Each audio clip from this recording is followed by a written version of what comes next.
like Jesus. Be courteous, lifting others' burdens as did Jesus. November 25th. Finally, all of you be of one mind, having compassion for one another. Love as brothers. Be tender-hearted. Be courteous, not returning evil for evil, or reveling for reveling, but on the contrary, blessing, knowing that you were called to this, that you may inherit a blessing. 1 Peter 3:8 and 9. Those who work for Christ are to be pure, upright, and trustworthy, and they are also to be tender-hearted, compassionate, and courteous. There is a charm in the dealings of the conversation of those who are truly courteous.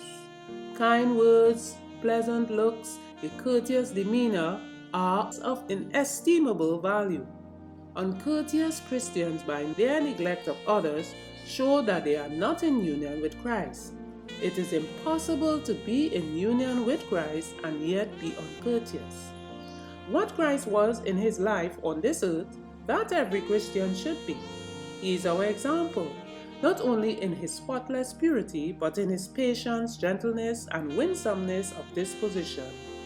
He was as firm as a rock where truth and duty were concerned, but he was invariably kind and courteous. His life was a perfect illustration of true courtesy. He had ever a kind look and a word of comfort for the needy and oppressed. His presence brought a purer atmosphere into the home, and his life was as leaven working amid the elements of society. Harmless and undefiled, he walked among the thoughtless, the rude, the uncourteous, and the unjust publicans, the unrighteous Samaritans, and the heathen soldiers, the rough peasants, and the mixed multitude.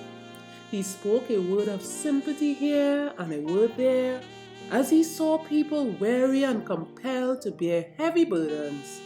He shared their burdens and repeated to them the lessons he had learned from nature of the love, the kindness, the goodness of God.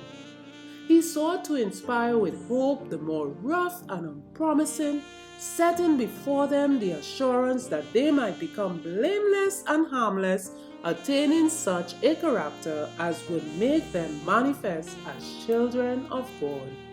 The love of Christ mellows the heart and smooths all roughness from the disposition.